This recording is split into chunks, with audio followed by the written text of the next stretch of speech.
Traffic सुनते ही दिमाग झंझना जाता है। कभी अगर जाम में फंसना पड़ गया तो हालत और भी ख़राब। लेकिन अब दिल्ली का ट्रैफिक पहले से बेहतर हो रहा है। जगह जगह सीसीटीवी लगाए गए हैं, तो जो कानूनों की धज्जियाँ उड़ाते हैं उनके चालान भी हो रहे हैं। तो दिल्ली के ट्रैफिक के लिए हम बात करने के लिए हम आज संडे स्पेशल में हमारे साथ हैं जॉइंट कमिश्नर मनीष अग्रवाल जी, जिनसे हम करेंगे ट्रैफिक की तमाम बातों पर खुलकर बातचीत। मनीष जी, आपका पंजाब केसरी में स्वागत है। सर, ट्रैफिक की जो फिलहाल जो व्यवस्था चल रही है, आप लोग क्या नया सुधार करने वाले हैं और क्या क्या नई चीज़ें होने वाली हैं दिल्ली के लिए? नमस्कार, मैं Delhi police traffic joint commissioner. जैसा कि आप मुझसे पूछ रहे थे, दिल्ली का ट्रैफिक हमेशा से एक चुनौती है और जिस तरीके से दिल्ली ट्रैफिक के अंदर गाड़ियों का बढ़ाव हो रहा है, उस लिहाज से एक कॉम्प्रिहेंसिव स्कीम जिसको हम ITMS कहते हैं, इंटीग्रेटेड ट्रैफिक मैनेजमेंट स्कीम, उसका हम एनविज़न कर रहे हैं, जिसके अंदर कि हम चाहते हैं कि कैसे जो ट्रैफिक कम्यूटर है और उसकी सुविधा सड़क पे बढ़ाई जा सके। हमारा ये भी प्रयास है कि जो वायलेटर्स हैं, जो कि कानून का उल्लंघन करते हैं, उनको हम कैसे बिना इंटरफेस किए हुए, बिना सड़क पर उसकी गाड़ी को रोके हुए, बिना सड़क के स्पेस को ऑक्यूपाई किए हुए हम उसको कैसे चालान कर सकते हैं। इस कड़ी में आपने जैसे देखा होगा कि दिल्ली पुलिस ने तकरीबन 100 ओवर स्पीड कैमरास जो हैं अलग अलग जगहों पे लगाए हैं, जिससे कि जो भी व्हीकल ओवर स्पीडिंग करता है और उसके अंदर उसका फ़ोटो कैप्चर हो जाता है, उसका चालान कट जाता है और चालान ऑटोमेटिकली इलेक्ट्रॉनिकली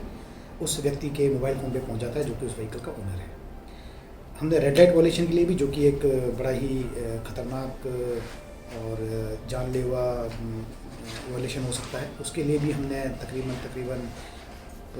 जो 24 हमारे जो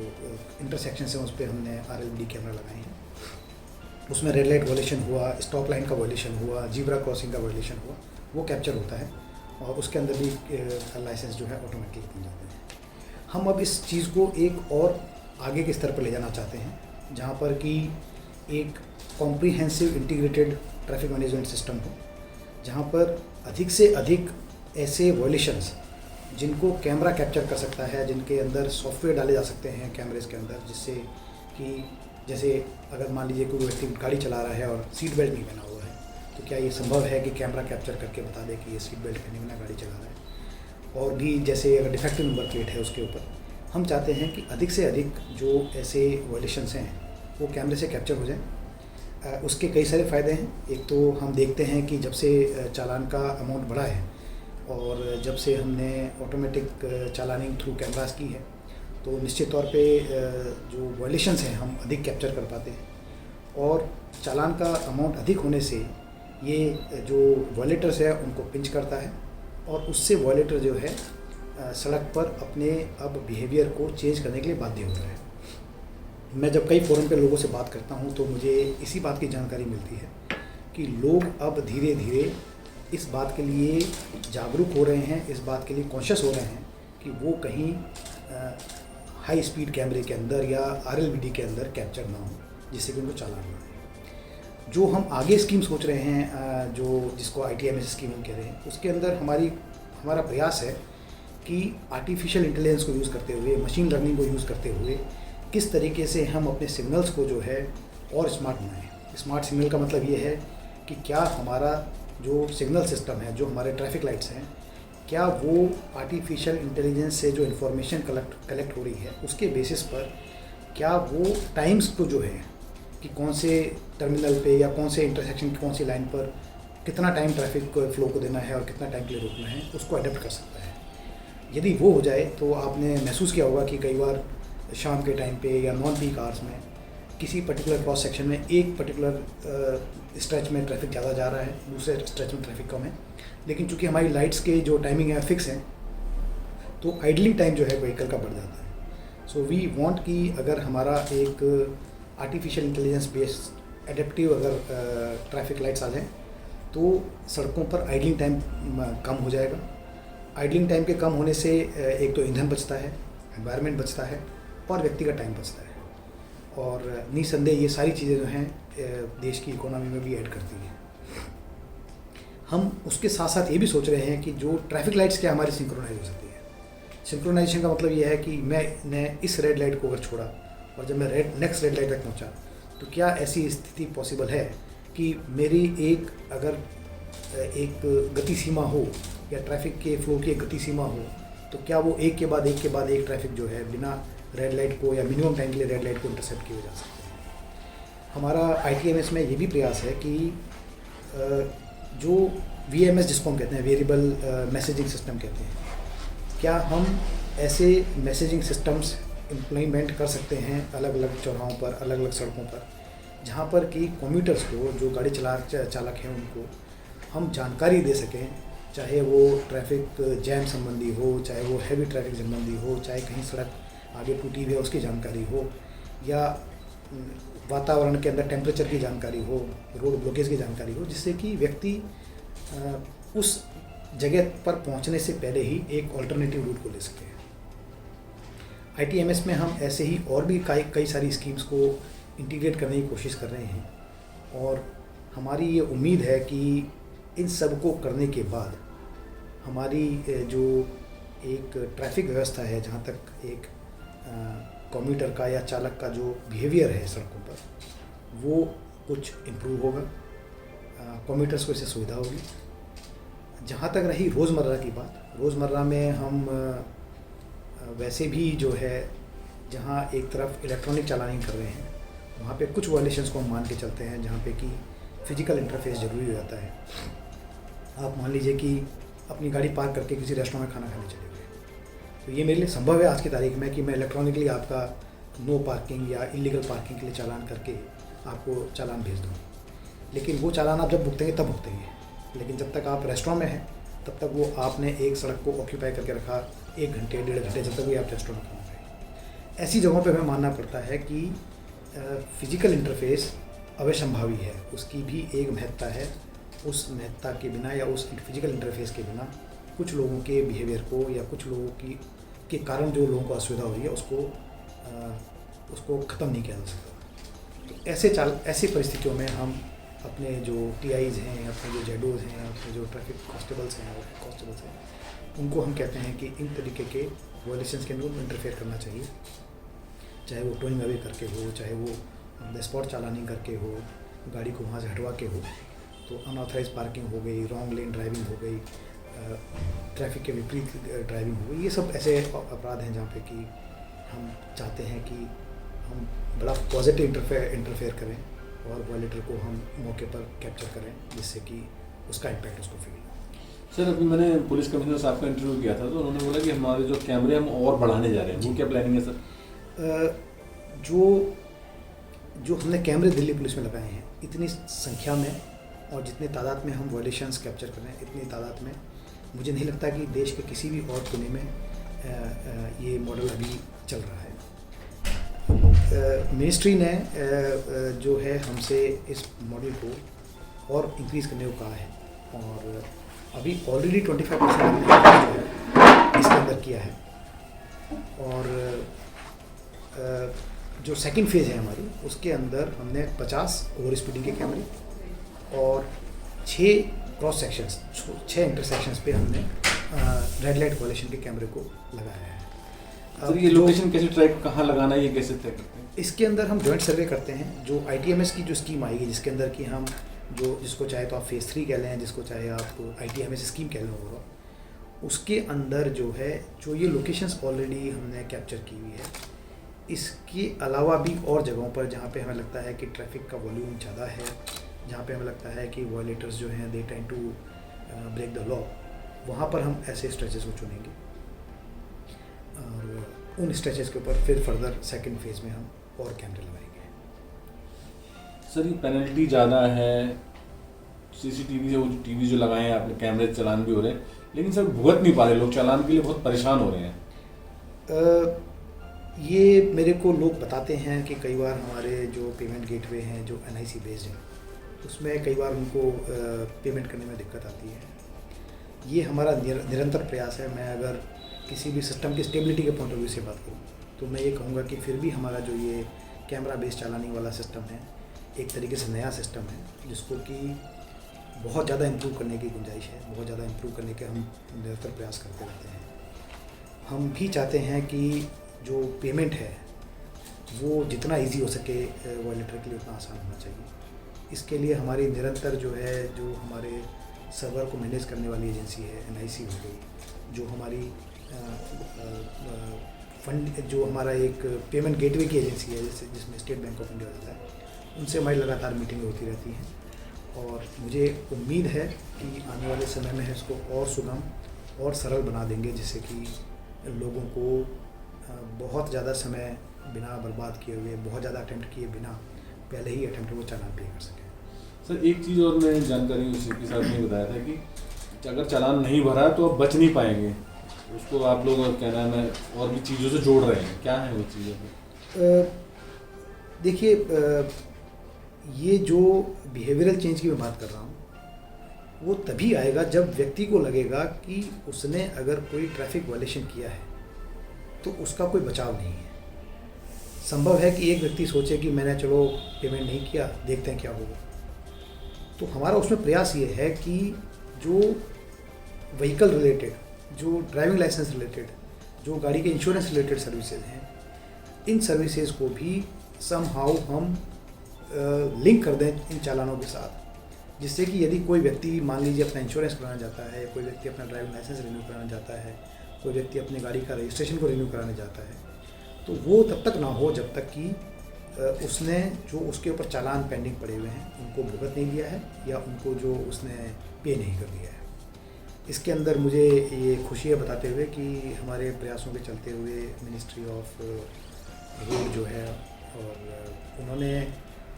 2-3 सर्विसेज, जिसमें कि एक ड्राइविंग लाइसेंस है और एक री रजिस्ट्रेशन ऑफ द व्हीकल है, इनको उन्होंने हमारे पेंडिंग चालान से लिंक कर दिया है। जिसका मतलब ये है कि यदि कोई व्यक्ति अपनी गाड़ी को री रजिस्टर कराता है किसी और नाम में या किसी और पर्पज़ से, तो उसका हिस्ट्री, व्हीकल की हिस्ट्री देखी जाएगी और हिस्ट्री के आधार पर उसका रजिस्ट्रेशन किया जाएगा या नहीं किया जाएगा। तो एक तरीके से उनको हमसे एक तरीके से NOC चाहिए होगी इन सब चीज़ों को करने के लिए। हमने लाइसेंस वालों, ये हमने इंश्योरेंस कंपनीज़ के साथ भी टेकअप किया है, जहाँ पर कि हम इंश्योरेंस कंपनीज़ के ऊपर ये एक डायलॉग कर रहे हैं कि क्या व्हीकल की हिस्ट्री, कि व्हीकल ने कितने वायलेशंस किए हैं, उसके आधार पर प्रीमियम की एक वेरिएशन हो सकती है। क्या प्रीमियम का जो वैल्यू है, can it be graded as पर कि गाड़ी की हिस्ट्री क्या है, उसकी जो वायलेशन हिस्ट्री क्या है, उस पर प्रीमियम की किस्त भी मतलब किस्त बढ़ा सकते हैं। यदि आपकी गाड़ी ने बहुत ज़्यादा वायलेशन किए हैं तो संभव है कि किसी स्टेज में, अभी ये सिर्फ एक डायलॉग स्तर पे है, बट ये हो सकता है कि उसको ज़्यादा प्रीमियम देना पड़े बनस्पत उस व्यक्ति के जिसकी की हिस्ट्री अच्छी है, जिसने कि ज़्यादा वायलेशन नहीं की। मतलब किसी भी हालत में चालान भरना ही है, बच नहीं सकते। जी, प्रयास यही है कि एक लीगल एनवायरनमेंट भी ऐसा पैदा हो जिससे कि व्यक्ति को ये पता हो कि ही कांट एस्केप, वो इससे बच नहीं सकता। क्योंकि एक माना जाता है कि भारतीय परिवेश में कि साहब व्यक्ति जो है, जिसकी जान पहचान है, जिसकी कोई पहुंच है, वो बच के निकल जाता है। हम इस सिस्टम को ऐसा बनाना चाहते हैं जिससे कि ये सिस्टम में डिस्क्रिशन ख़त्म हो जाए और जो भी वॉलेटर है उसको उसके चालान के लिए पेमेंट करना पड़े या उसका जो भी खामियाजा है वो भुगतना पड़े। सर क्या जैसे अभी जब बहुत सारी चीज़ें ऑनलाइन होती हैं, तो क्या चालान भरने का भी ऑनलाइन हो सकता है कि मैं अपने मोबाइल से चाहूँ तो मैं चालान भर सकता हूँ? चालान भरने का सिस्टम ऑलरेडी ऑनलाइन है, आपकी जानकारी के लिए बताना चाहूँगा जी। और जो आप ये बता रहे हैं कि लोगों की शिकायतें आती है कि उनको असुविधा होती है जी, ये उस ऑनलाइन पेमेंट गेटवे को लेके आती है, जिसमें कि कई बार मुझे भी ऐसी जानकारियाँ मिलती है ईमेल्स के थ्रू या कभी कभी सर्विस जो हमारी हेल्पलाइन है उसके माध्यम से या कभी हमारे ट्विटर के माध्यम से कि कुछ व्यक्तियों ने अपने चालान को भरने की कोशिश की लेकिन वो पेमेंट नहीं कर पाए। तो आज की तारीख में आप जो है हमारी जो वेबसाइट है जिस पे कि आपका जब चालान आता है और आपको जब SMS आता है तो उसके अंदर वो लिंक दिया होता है, उस लिंक पे जब वो जाते हैं तो उस लिंक के आगे ही पेमेंट के तरीका दिया हुआ है और पेमेंट गेटवे से अटैच्ड है। तो आज की तारीख में भी ये इलेक्ट्रॉनिकली पॉसिबल है। सर जिस तरह से दिल्ली में ट्रैफिक बढ़ रहा है, दिल्ली में सड़कें कम हैं,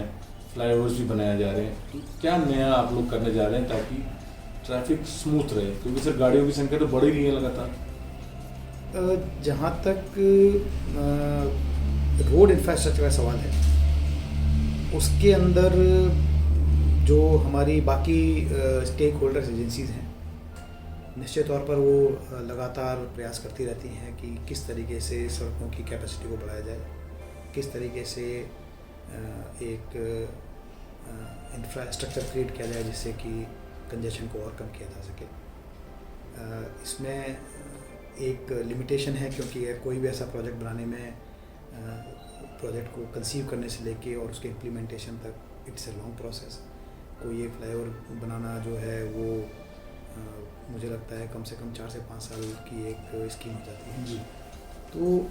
वो एक लिमिटेशन ज़रूर है, बट आई एम श्योर कि जो बाकी हमारी सिविक एजेंसीज़ हैं जैसे PWD, NDMC, MCD एट्सेट्रा, वो उन चीज़ों पर निरंतर काम करती रहती है। जब भी कोई नई स्कीम आती है, जब भी कोई नई रोड, जब भी कोई नया फ्लाईओवर की बात आती है, इनवेरिएबली ट्रैफिक पुलिस उसके अंदर अपनी सजेशंस देती है। उसमें अगर हमें लगता है कि कोई रोड इंजीनियरिंग एस्पेक्ट है, कोई सड़क के घुमाव को लेके या मोड़ को लेके और एस्पेक्ट्स हैं, तो हम उसके अंदर अपना इंटरवेंशन करते हैं, अपना हम सजेशन देते हैं। हम जो एग्जिस्टिंग रोड इंफ्रास्ट्रक्चर है उसके ऊपर भी ट्रैफिक पुलिस जो है निरंतर सुझाव देती रहती है। निरंतर जो है उसके ऊपर, चाहे वो एक छोटी सी चीज़ ज़ीब्रा क्रॉसिंग को पेंट करने से लेके, स्टॉप लाइन को पेंट करने से लेके, या कहीं कोई रोड ज्योमेट्री की बात हो, रोड इंजीनियरिंग की बात हो, हम सुझाव लिख के भेजते हैं PWD को, और PWD उसको क्रियान्वित भी करती है। सर ऐसा नहीं है कि जितनी ट्रैफिक है या जितनी सड़कें हैं और जितनी गाड़ियाँ, उस हिसाब से ट्रैफिक पुलिस बहुत कम है? देखिए, निश्चित तौर पर दिल्ली की आबादी बड़ी है, गाड़ियों की आबादी बड़ी है, संख्या बड़ी है, और उस प्रपोर्शन में पुलिस की जो नफरी है उसका उतना विस्तार नहीं हुआ है। BPRND के अगर हम आंकड़े देखें, BPRND ने जो अपनी स्केल्स दिए हैं उसके मुकाबले हमारी ट्रैफिक पुलिस की जो संख्या है वो काफ़ी कम है। उस संदर्भ में भी प्रपोजल्स जो हैं भारत सरकार को दिल्ली पुलिस ने भेजे हुए हैं, लेकिन एक प्रक्रिया है जिस प्रक्रिया के बाद ही पोस्ट सैंक्शन होती है। तो मैं उम्मीद करता हूँ कि किसी दिन वो जो प्रपोजल्स हैं उनके अंदर कोई फैसला आएगा जिससे कि दिल्ली ट्रैफिक पुलिस की भी संख्या में वृद्धि होगी।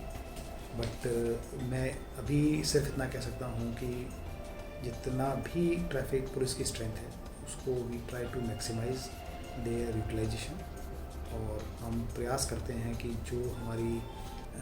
संख्या है उससे हम कैसे मैक्सिमम वर्क लेके, और जो हमारा कम्यूटर है, जो हमारा गाड़ी चालक है, उसको हम सड़क पर कैसे सुविधा दे सकें। सर ये जो कैमरे वाली जो है इसमें सिर्फ गाड़ी वाले ही कैप्चर होते हैं सर, दोपहिया वालों की मौज है, कितनी भी स्पीड पे जाएँ वो जब तक ट्रैफिक पुलिस नहीं पकड़ेगी तब तक तो बच रहे हैं। जो हमारा ITMS का जो फेज़ 2 है, जिसके अंदर कि हम एक इंटीग्रेटेड सॉल्यूशन लगाएंगे, उसमें हम और भी कई सारे वॉल्यूशंस को इंक्रीज़ करने की बात कर रहे हैं, और उसमें हमारा ये प्रयास है कि उन कैमरों से दोपहिया भी अगर संभव हो सके कि उनको हम कैप्चर कर सकें तो वो भी कैप्चर हो सकें। वैसे आप तो ट्रैफिक को काफ़ी समय से देख रहे हैं, सबसे ज़्यादा किस नियम की धज्जियां उड़ाते हैं दिल्ली वाले? अगर मैं संख्या के आधार पर बात करूं तो चूंकि हमारे पास आज की तारीख में बहुत सारे OSVD कैमरास लगे हुए हैं जगह जगह पॉइंट्स पे, तो हमारे सबसे ज़्यादा चालान अभी भी ओवर स्पीडिंग के आते हैं। लेकिन मुझे लगता है कि लोग रोड वॉल्यूशन भी करते हैं, रोड जो रेड लाइट वॉल्यूशन भी करते हैं। एक अनऑथराइज पार्किंग जो है वो एक ऐसा मसला है जिसके अंदर की एक व्यक्ति जिसने कि गाड़ी अपनी एक लेन में पार्क कर दी, उसने इफ़ेक्टिवली रोड की जो चौड़ाई है उसको मिनिमाइज़ कर दिया, उसको कम कर दिया। तो वो सिर्फ गाड़ी की illegal parking is also one of the मीनियर्स जिसको कि हम चाहते हैं कि कैसे हम उसको निपट सकें। इसके अंदर सिर्फ प्रोसिक्यूशन या सिर्फ एनफोर्समेंट अकेला काम नहीं कर सकता। इसके अंदर बहुत ही मास स्केल पर एजुकेशनल ड्राइव करने की ज़रूरत है। ये लोगों को समझने की ज़रूरत है कि जहाँ उसको लगता है कि सिर्फ 2 मिनट के लिए गाड़ी खड़ी करके गया था, उस 2 मिनट के अंदर कितना उसके पीछे ट्रैफिक जाम हो गया, कितना उसके पीछे जो है लोगों को असुविधा हुई, ये समझने की ज़रूरत है। फिर सड़कों की जो राइट ऑफ वे है वो पूरा का पूरा लोगों को मिले, पूरा का पूरा गाड़ियों के लिए मिले। उसके लिए ज़रूरी है कि हमारी सड़कों के आसपास अतिक्रमण ना हो, एंक्रोचमेंट ना हो। उसके लिए भी हम जो सिविक एजेंसीज हैं उनके साथ लगातार परस्यू करते रहते हैं। वो जहाँ जहाँ संभव होता है वहाँ पर अतिक्रमण को हटाते भी हैं। लेकिन मुझे लगता है कि अनऑथराइज पार्किंग, ये सड़कों का अतिक्रमण, इसके ऊपर भी बहुत एक कॉम्प्रिहेंसिव ड्राइव करने की ज़रूरत है। सर एक चीज़ मैंने नई चीज़ देखी है कि जैसे कुछ पार्किंग्स हैं, चाहे वो एमसीडी की हैं चाहे डीएमसी की, तो वहाँ पे सर बसेस में सवारियाँ भरी जा रही हैं, लोडिंग अनलोडिंग हो रही है, ये क्या सर वॉयलेशन है या कर सकते हैं सर? पार्किंग के अंदर सवारियाँ उतार रहे हैं, चढ़ा रहे हैं, बस वहीं खड़ी हो गई है और सामान लादा जा रहा है। जो आप प्रश्न कर रहे हैं इसका मुझे इमीडिएटली इल्म नहीं है, लेकिन मैं ये कह सकता हूँ कि जब हम एक मेट्रो टाउन के इंफ्रास्ट्रक्चर की प्लानिंग करें तो उसके अंदर अनिवार्य है कि हम इन चीज़ों का भी ख्याल रखें कि जहाँ पर गाड़ी अपने पैसेंजर को उतारेगी, बस अपने पैसेंजर को उतारेगी, उसके लिए हम प्रॉपर बस बे जोड़ का प्रावधान करें। आपने देखा होगा कि कई जगह पे दिल्ली में जगह की कमी के कारण गाड़ी रुक रही है साइड में और आदमी वहीं उतर रहा है। उससे जब तक वो व्यक्ति उतर रहा है उसमें दो चीज़ें हैं। एक तो व्यक्ति उतर रहा है तो he can become victim of accident, कि वो जब उतरते उसको अचानक गाड़ी आ गई और एक्सीडेंट हो गया। दूसरा, गाड़ी फिर सड़क के अंदर बीचों बीच रुकी है, उससे उसके पीछे वाला ट्रैफिक भी रुक जाता है। तो मैं ये कहूँगा कि जो आपने पार्किंग का पूछा वो व्यक्ति मतलब मुझे इसका स्पेसिफिक आइडिया नहीं है। आप अगर शायद वॉयलेशन है सर, बट नेचुरली अगर कोई पार्किंग स्पेस है उसके अंदर अगर बस जाके रुक रही है तो वो उस मकसद से तो वो पार्किंग स्पेस नहीं है। अच्छा, अंत में सर दिल्ली वालों को आप ट्रैफिक पुलिस की तरफ से क्या मैसेज देना चाहते हैं? मैं दिल्ली वासियों को यही कहना चाहूँगा कि जब आप सड़क पर चलें तो न सिर्फ अपनी सुविधा और अपने जान का और माल का ख्याल रखें, आप जो बाकी कम्यूटर्स हैं सड़कों पर उनकी भी सुविधा और उनके भी एक जान माल का जो है ख्याल रखें। कई बार आपकी लापरवाही से किसी दूसरे व्यक्ति की जान जोखिम में जा सकती है